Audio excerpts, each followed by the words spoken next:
Hello students, कैसे हैं आप सब। मैं भावना, आपकी साइंस टीचर। तो आज हम लोग पढ़ेंगे chapter number 9 force and laws of motions का lecture number 3। In previous 2 lectures हम लोगों ने जाना कि किस तरीके से मोशंस होती हैं और कैसे साइज पे डिपेंडेंट होती है मोशन। अगर उसका चेंज हो जाता है साइज,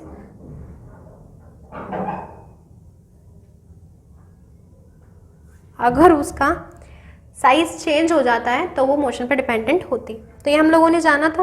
अब हम लोग डेरिवेशन कर रहे थे, यानी न्यूमेरिकल्स कर रहे थे। हम न्यूमेरिकल्स 4 कर चुके थे, एक लास्ट बचा था 5, वो हम लोग देख लेते हैं और फिर हम लोग चैप्टर पे फिर से आते हैं।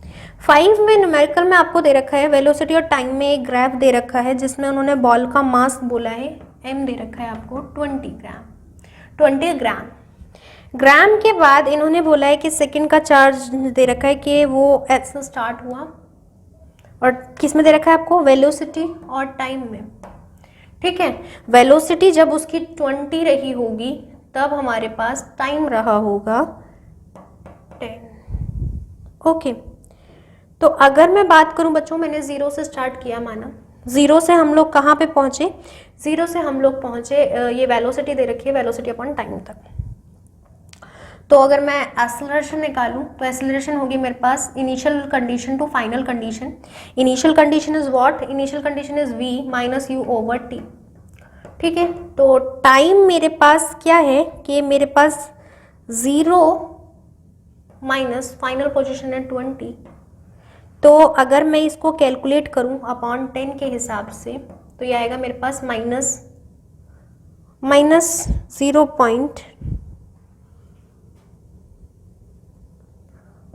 2 सेंटीमीटर पर second square.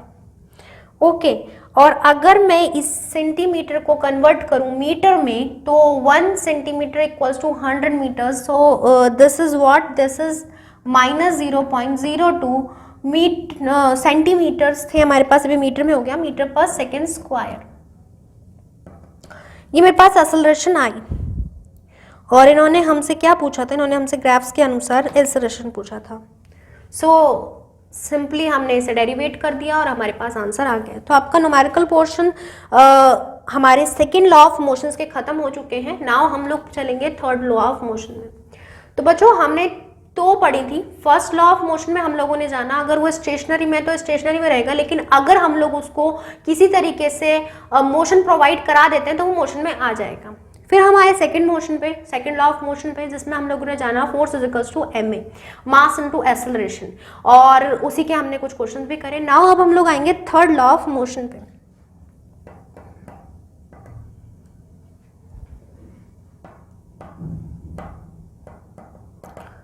Third law of motion क्या कहती थी, एक्शन रिएक्शन, यानी आप किसी चीज को एक्शन करें तो उसका रिएक्शन आएगा। जैसे कि अगर कोई आपके गाल पे थप्पड़ मारता है तो निशान छप जाता है ना, तो उसका एक्शन था और वहां पे जो निशान रहा वो एक रिएक्शन हो गया। एवरीथिंग, अगर मैं बात करूं, न्यूटन ने ये दिया हम लोगों को, और वैसे हमारी एवरी एक्शन का रिएक्शन होता है। अगर कोई आपको गाली देके जा रहा है तो आपका भी रिएक्शन होगा, एंगर आ जाएगा एकदम से वो, तो every action have a reaction. और ये न्यूटन ने एक लॉ के द्वारा कह दिया कि थर्ड लॉ ऑफ मोशन, इसका नाम दे दिया।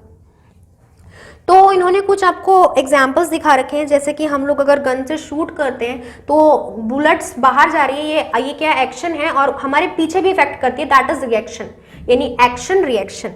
यानी अगर इधर की साइड एक्शन हो रहा है तो रिवर्स में इसका रिएक्शन भी हो रहा है। अब एक्शन रिएक्शन क्या हो गया, एक्शन मींस एक टाइम चीज हो गई, रिएक्शन मतलब उसी चीज को दोबारा हुआ, यानी रिएक्शन, यानी उस चीज का कन्वर्जन दोबारा हुआ और फिर वो दोबारा हुआ, यानी रिएक्शन, दोबारा एक्शन हुआ उसका, यानी एक्शन रिएक्शन। तो ये चीज हो गई हमारी एक्शन रिएक्शन।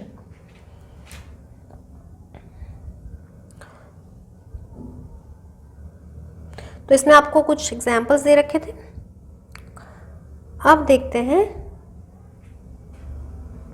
हम कन्वर्जेशंस ऑफ मोमेंटम।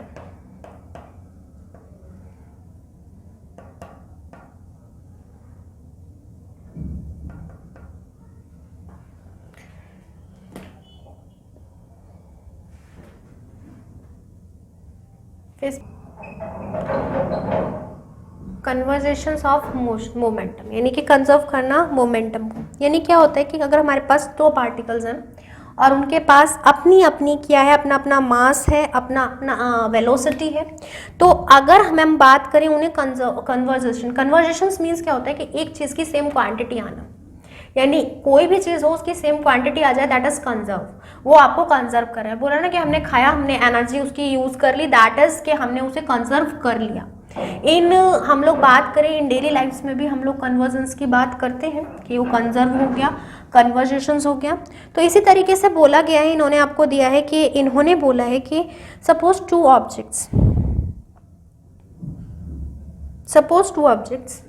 ए और बी, दो बॉल्स दे रखी हैं और उनके मास हैं एम ए और एम बी, जो ट्रेवल कर रही हैं कहाँ पे, सेम डायरेक्शन में अलोंग द स्ट्रेट लाइन के along at different velocity U A and U B respectively, and there are no other external unbalanced force acting on them, let U A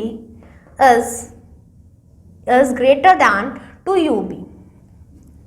UA is greater than to UB and the two balls collides means the two balls are meet each other, यानी टकराएं एक दूसरे से, एक्सीडेंस हो जाता है, that's are collide, यानी हम लोग एक दूसरे से रैपिडली मिल जाते हैं, दैट इज अ कोलाइड। तो इन्होंने यही बोला कि कोलाइड हो गया, कॉलिजन हो गया, two ball collides with each other and as shown figure, आपको फिगर में भी दिख रहा है। तो during collisions which last for a time t, the ball exerts a force FAB।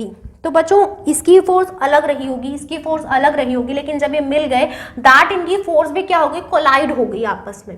The particles not collides, its force is also collide, तो इनकी force भी क्या हो गई, कोलाइड हो गई। एंड देन जो बॉल हुई, सपोज ये जो u हमारे पास ये पार्टिकल्स था, इसकी वेलोसिटी अपनी थी, इसकी वेलोसिटी अपनी थी, इसका मास अपना था, इसका मास अपना था, यानी ऑल थिंग्स इनकी डिफर थी, लेकिन आफ्टर कॉलिजन क्या हो गया, ये सेम हो गया। तो अगर मैं बात करूं, ये बॉल है, they have M A mass, they have M B mass, okay. Now this velocity is U A and this velocity is U B, ठीक है, ये सेम अलग अलग डायरेक्शन चल रहा है, लेकिन after collision A and B, तो अब इसका जब ये कोलाइड्स हो गए, आपस में मिल गए, देन अगर मैं बात करूं तो इनके पास फोर्स हो जाएगी ए बी, मतलब टू डिफर्स पार्टिकल्स जो अलग अलग अपना मास और अपनी अपनी वेलोसिटी लेके चल रहे हैं, आफ्टर कॉलिजन्स इनका ये क्या हो गया, ये सेम हो गया, यानी फोर्स ए बी हो गया। और आफ्टर कॉलिजन्स, बिफोर कॉलिजन्स दिखाया इन्होंने, अगर ये दोनों सेपरेट हो जाते हैं, आफ्टर कॉलिजन्स क्या हो गया, ये सेपरेट हो गया, तो सेपरेट होने के बाद इनकी मास वाला रिलेशंस भी क्या हो गई, सेपरेट हो गई, जस्ट लाइक बिफोर, पहले की तरह, यानी जब मिलते हैं तब सेम होगी, बाकी क्या होगी, डिफर रहेगी। तो अगर मैं बात करूं इनकी के, अगर मैं बात करूं इनिशियल और पोजीशंस, माना इनकी यू रही होगी और इनकी फाइनली वी हो गई, वी एल्सरेशंस, मास वही है, मास कहाँ डिफर होगा, masses M A and M B. Now अब मैं बात करूं तो M A U A plus M B U B, its initial यानी स्टार्टिंग पॉइंट्स पहले, आफ्टर कॉलिजन्स ये डिफर हुए एंड देन अलग हुए, तब भी इनकी क्या रहेगी, एम ए हो जाएगी, लेकिन velocities are change. Now u a is converts to v a, तो v a plus m a plus v b, okay, ये होती है हमारी कन्वर्जेशंस, यानी क्या हो गई कि जो क्वांटिटी पहले थी वही हमें दोबारा कंजर्व होकर मिल गई, तो ये क्या है, कन्वर्जेंस है।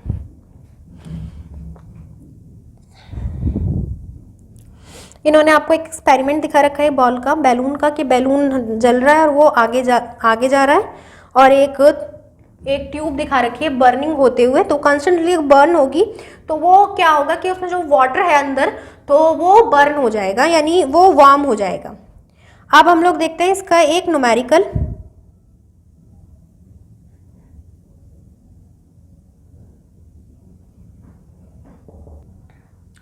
तो बच्चों हम लोगों ने ये देखा, अब हम लोग देखेंगे 9.6 में हम लोगों को एक न्यूमेरिकल दिया हुआ है, 3 न्यूमेरिकल हैं, हम तीनों देख लेते हैं एग्जाम्पल। तो पहला हम लोगों को दे रखा है क्या, 9.6 में इन्होंने आपको मास दे रखा है इन्होंने बोला एक बुलेट है ऑफ मास 20 kg, एक बुलेट है कितनी 20 किलो की, ठीक है, नहीं 20 ग्राम, 20 ग्राम की है, 20 ग्राम की है, is horizontally fired with the vertical velocity 150 metre पर सेकेंड। हॉरिजॉन्टल कैसा होता है बच्चों? हॉरिजॉन्टल होता है ऐसा, यानी हॉरिजॉन्टली क्या कर रहा है वो, हॉरिजॉन्टली फायर्ड हो रहा है वेलोसिटी के साथ। किस वेलोसिटी के साथ? वेलोसिटी है हमारे पास 115 मीटर पर सेकेंड। ओके, मीटर पर सेकेंड के बाद इन्होंने बोला कि एक पिस्टल है, पिस्टल का वेट है हमारे पास 2 kg, pistol M 2 kg। What is the recoil velocity of the pistol? recoil velocity क्या होगी पिस्टल की?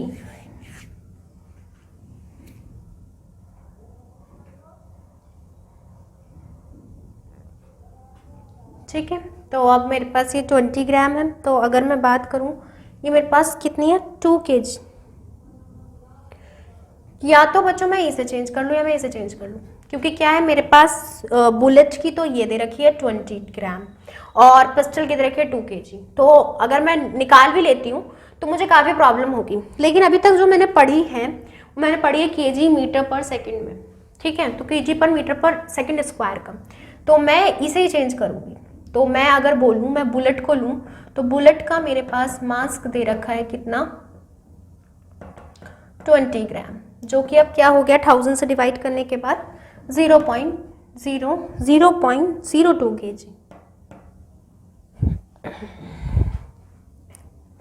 ये M1 हो गया और पिस्टल का दे रखा है मेरे पास 2 kg। इनिशियल और फाइनल दो वेलोसिटीज होंगी U और V। तो माना मैंने कहाँ से स्टार्ट किया, मैंने 0 से स्टार्ट किया और 0 से स्टार्ट होने के बाद मैं पॉजिटिवली गई कितनी 140 मीटर पर सेकेंड में, ठीक है। तो अगर मैं बात करूं यहाँ तक हमारा हो गया कि हम लोग पहुंचे पिस्टल के पास, और पहुंचने के बाद फिर अगर मैं कंजर्वेशन की बात करूं, मास 2 kg था और मेरे पास वेलोसिटी इतनी आई 2, ये रही। तो बच्चों मेरे पास दो दे रखा है, कितनी है बच्चों देखो, पिस्टल और बुलेट, ये प्लस करके ये पहले अंदर रही होगी, जब इसके पास 0 होगी यानी हमने जब स्टार्ट नहीं करी, यानी बंदूक से गोली नहीं निकली, तो ये दोनों चीजें क्या होंगी, इक्वल होंगी। यानी कि अगर मैं बात करूं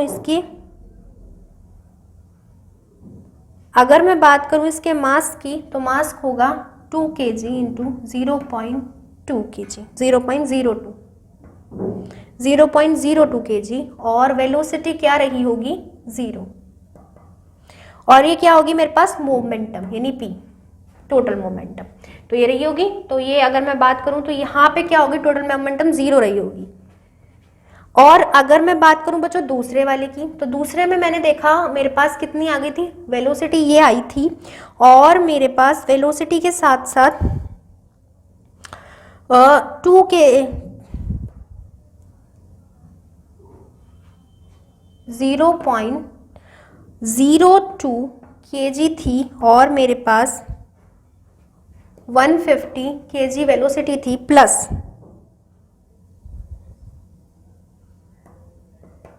इनिशियल वेलोसिटी v थी, और उसके साथ ही अगर मैं इन लोगों को सॉल्व करूं तो मेरे पास आएगी 3 + 2v = 0, ठीक है। जब मैं इन दोनों को सॉल्व करूंगी, और सॉल्व करने के बाद जो मेरे पास वेलोसिटी आई वो आ गई -1.5 मीटर पर सेकेंड, यही उन्होंने हमसे पूछा था। तो ये देखिए, ये मेरे पास क्या है कि अगर मैं बात करूं मेरे पास फाइनल 0.02 kg है, 150 है और प्लस 2 kg है और इंटू v है, तो मैं इसे सॉल्व करूंगी तो मेरे पास यही आएगी 3 × 2v = 0। यहाँ से मैंने v की वैल्यू निकाली 1.5 मीटर पर सेकेंड, तो ये मेरे पास वैल्यू आ गई। अब देखूं बच्चों में 9.7 वाला,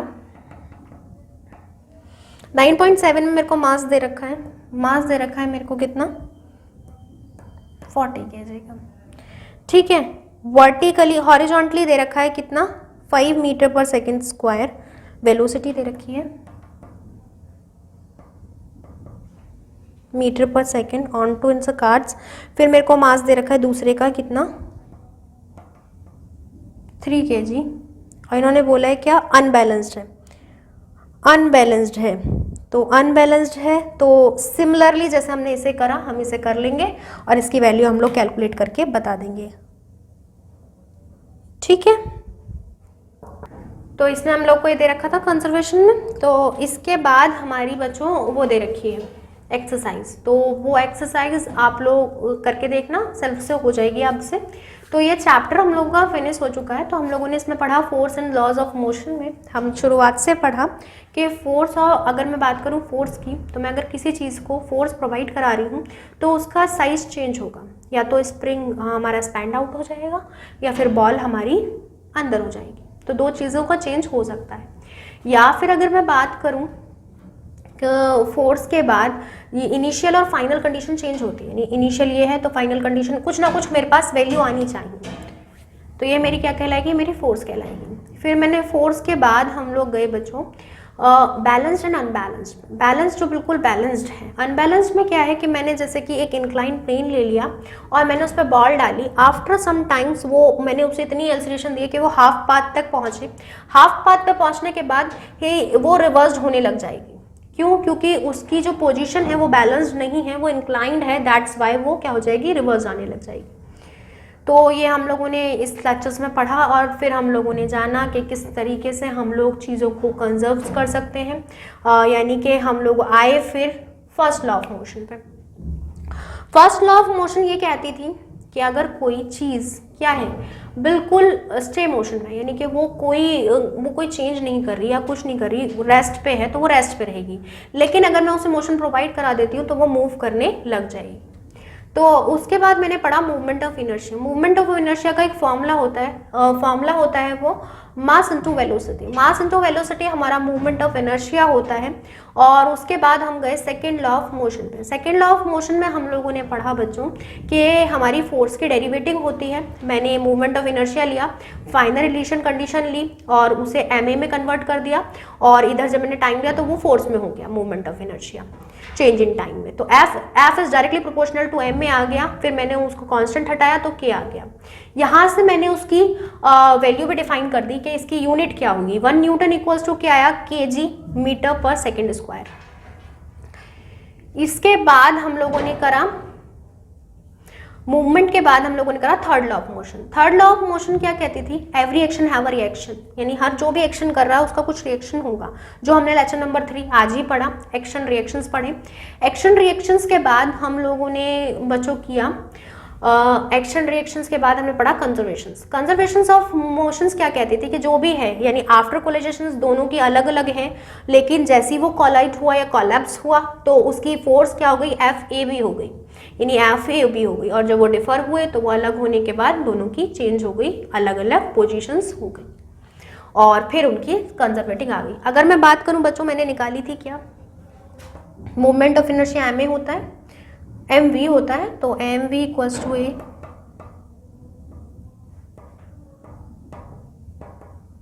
और जब वो चेंज हो गया फाइनली तब भी उनकी यही रही।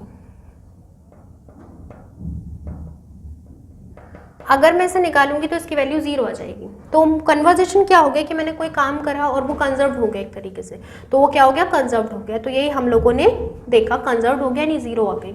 तो फोर्स और लॉ ऑफ मोशंस में हम लोगों ने इतना ही पढ़ा। और उसके बाद हमारी बचती बच्चों एक्सरसाइज आपके करना, सेल्फ से ट्राई करके देखना। और एनसीईआरटी बुक है तो थोड़े बहुत न्यूमेरिकल्स जो थे मैंने पहले वाले वो सारे के सारे करा दिए थे। तो मिलते हैं बच्चों नेक्स्ट लेक्चर में। Till then take care, good bye.